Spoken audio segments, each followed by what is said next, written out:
네, 대법원 주요 판례를 통해 일상에 도움이 되는 법률 정보를 알아보는 강천규 변호사의 잘 사는 법. 오늘은 국제재판 관할과 이혼에 대해 얘기해 보겠습니다.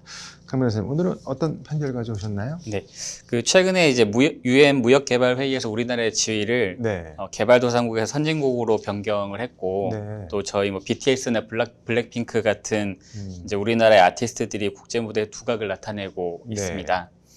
이렇게 국제 무대에서 우리나라의 위상이 높아지면서 우리나라 국민이나 기업이 해외 진출을 하는 경우도 많고요. 네. 반대로 외국 기업이나 외국인이 우리나라에 진출해서 비즈니스를 하는 경우도 많아졌습니다. 네. 이렇게 관련되어 있는 당사자의 국적이 좀 다르고 네. 각 당사자의 나라마다 적용되는 법률이 좀 다를 때 네.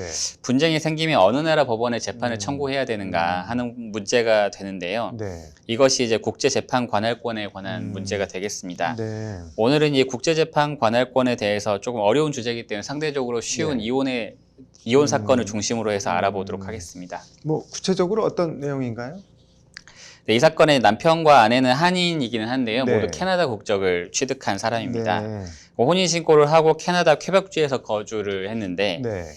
남편과 아내 모두 국적은 캐나다였지만 우리나라에 연고가 있었습니다. 네. 특히 이제 아내는 우리나라에 여동생도 있었고 종전 혼인 관계에서 낳은 아들이 살고 있어서 네. 혼인 신고 이후에도 4차례에 걸쳐서 우리나라에 입국을 했다가 다시 캐나다로 돌아가기를 반복을 했습니다. 네. 이제 남편은 아내가 이제 그 캐나다가 아닌 우리나라에 머물면서 네. 남편과 1년 이상 별거를 했다. 그래서 이제 남편을 아기로 유기를 했다는 부분, 그리고 이제 종전 혼인 관계나 뭐 재산 사용에 대해서 좀 본인을 기망했다. 네. 이런 내용을 토대로 서울 가정법원에 이혼을 청구하게 됩니다. 네. 이제 이에서 아내는 남편의 이혼 청구에 대해서 응소를 하면서도 한편으로는 이제 이 사건 이혼은 캐나다 법원에서 진행돼야 될 사건인데 대한민국 법원에는 재판 관할권이 없다. 이렇게 주장을 해서 결국 네. 대법원까지 올라오게 된 사건입니다. 이게 둘 다 한인이라고 하는데 캐나다 국적인데 왜 한국 법원에 이혼 소송을 낸 건가요? 이 사건 이혼 소송을 제기할 당시에 남편은 캐나다에 있었지만 아내가 네. 대한민국에 상당 기간 체류를 하고 있었기 때문에 네. 사실상 부부가 이제 별거 상태에 있었고 네. 아마 그래서 한국 법원에서 하는 것이 송달이 더 잘 될 것이라고 생각을 했던 것 같고요. 네. 그리고 이제 아내가 캐나다 국적이기는 하지만 부산에 아파트를 소유를 하고 있었습니다. 네. 그래서 차량도 한 대 있었고요. 그래서 네. 결국은 이혼을 함에 있어서는 재산 분할도 굉장히 중요한데 네. 재산 분할 대상 재산들이 대한민국 내에 존재를 하고 있고 사실상 가압류나 향후 집행 등을 생각했을 때 이제 신속성이나 뭐 실효성, 편리성 등을 생각했을 때 대한민국 법원의 이혼 소송을 제기하는 것이 더 낫겠다 이렇게 네. 판단한 것으로 보입니다. 이게 근데 캐나다 국적이잖아요. 근데 우리 법원이 재판을 할 수가 있는 건가요? 네, 일단은 남편이 청구한 이제 이혼이나 위자료 재산 분할 네. 이 세 가지 재판과 관련해서요. 네. 적용될 수 있는 법을 생각해 보면 캐나다 이혼법하고 대한민국 민법 두 가지가 있습니다. 네. 과연 이 사건에서 어떤 법을 적용해서 재판을 해야 되는가 하는 네. 문제가 일단 있는데 네. 이렇게 왜곡적인 요소가 있는 사건에서 어느 나라 법 질서에 따라서 분쟁을 해결하는 것이 적절한가 하는 문제를 준거법이라고 하는데요. 네. 이런 준거법을 정하기 위해서 만들어 놓은 법률이 하나 있는데 그것이 네. 국제사법입니다. 네. 이 사건의 경우에 국제사법 제37조를 보면 네. 부부가 동일한 본국법이 있을 때에는 그 법을 적용하도록 규정을 하고 있기 때문에 네. 남편과 아내의 본국인 캐나다 이혼법에 따라서 재판을 해야 합니다. 네. 그러면 뭐 캐나다 이혼법에 따라 재판을 해야 한다고 말씀하셨는데 우리 법원은 재판을 할 수 없는 거 아닌가요? 예, 그렇지는 않습니다. 네. 예, 캐나다 이혼법에 따라서 재판을 해야 한다고 하면 네. 캐나다 법원에만 이혼 청구를 할 수 있을 것 같은데 네. 우리 대법원은 그렇게 판단하지는 않고요. 네.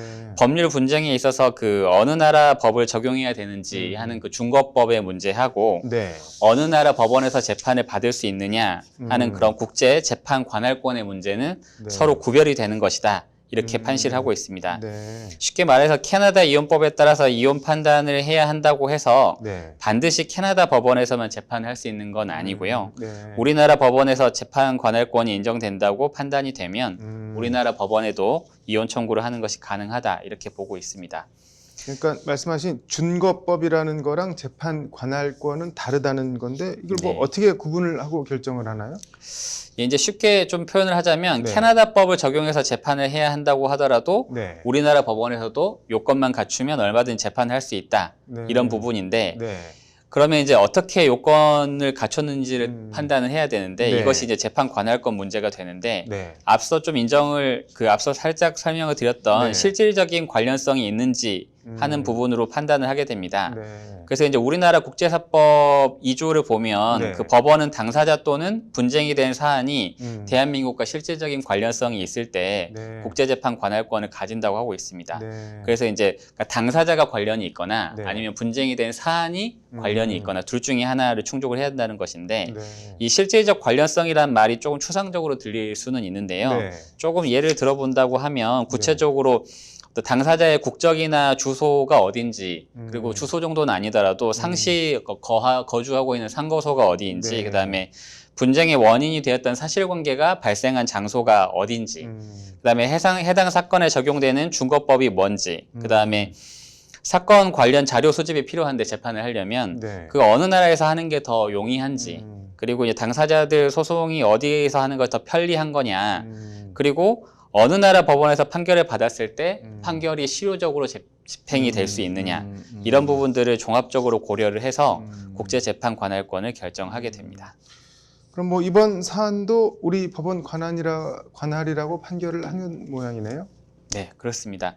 이제 이 사안의 경우에는 네. 남편과 아내 모두 이제 캐나다 국적이기도 하고 네. 대한민국에는 사실 가끔 들어와서 지내는 수준이었기 때문에 주소지도 대한민국에 있지는 않았거든요. 네. 그래서 우리나라 법원에서 재판 관할권이 있는 거냐 이것이 쟁점이 됐습니다. 네. 근데 이제 우리 대법원은 어떻게 판단을 했냐면 네. 당사자들 국적이나 주소가 없다고 해도 네. 이혼 청구의 주요 원인이 됐던 사실관계가 대한민국에서 발생을 했었다. 네. 그리고 이혼과 함께 청구된 재산분할 사건이 있는데 그 대한민국에 있는 재산 자체가 재산분할 대상이 되는지 안 되는지가 재판의 쟁점이 됐기 때문에 네. 당사자가 사실 예측 가능성이 좀 있어야 되는데 예측 가능성을 생각했을 때도 뭐 불이익한 것이 없고 권리 구제나 아니면 법원에서 심리를 하는 어떤 편의성이나 판결의 실효성 차원에서도 네. 대한민국이랑 그 해당 사안 간의 어떤 실질적인 관련성을 인정할 여지가 크다 이렇게 판단했는데 네. 조금 구체적으로 이제 디테일하게 들어가 보면 네.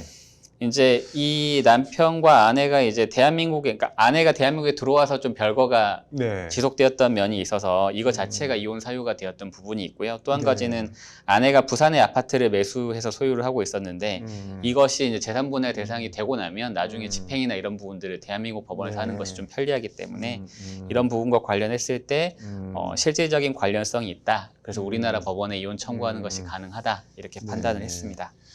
잘 사는 법 오늘 내용 정리를 해주시죠. 네. 요즘은 우리나라 국민이나 기업이 해외 진출하는 경우도 많고 그 네. 반대의 경우도 많습니다. 네. 그리고 이제 외국인과 결혼하는 분들도 상당히 많고요. 네. 그다음에 오늘 사안처럼 국적은 외국인인데 우리나라랑 뭐 본국이랑 오가는 네. 분들도 상당히 많이 있습니다. 네.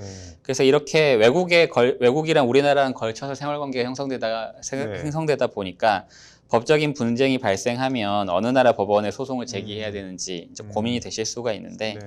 뭐 쉽게 이야기를 해보면 내가 소송하려고 하는 사람의 생활 근거지가 우리나라거나 아니면 그 법인이라고 하면 본점 소재지가 우리나라에 있다. 이렇게 하면 대한민국 법원에 재판을 네. 제기하는 것이 가능하고요. 네. 오늘 사안처럼 사실은 요즘은 보면 한인이기는 한데 네. 뭐 미국이나 캐나다 국적을 취득하신 분들도 사실 많이 있거든요. 이런 네. 분들은 보면 국내에 재산이 있으신 분들이 굉장히 많으세요. 네. 그래서 이런 분들은 이혼을 어디에서 청구해야 되는가 하는 고민이 될 수 있는데 네. 뭐 대한민국 법원에도 충분히 이혼 소송을 제기하는 것이 가능하다. 이런 부분들을 참고하셨으면 좋겠고 또 기업을 하신 분들의 네. 경우에도 우리나라에 이제 본점 소재지가 있다고 하면 외국에서 어떤 거래가 일어났다고 하더라도 네. 분쟁이 생겼을 때 충분히 우리나라 법원에 재판이 들어올 수가 있습니다. 이런 네. 부분들을 충분히 감안하셔서 네. 영업을 진행하셨으면 좋겠습니다. 네. 뭐 국적을 떠나서 뭐 어느 나라에서 재판을 하는 게 소송 취지를 구현하는데 실질적인 도움이 되느냐 여부로 재판 관할권을 판단한다는 말씀으로 들리네요. 네. 오늘 말씀 잘 들었습니다. 네.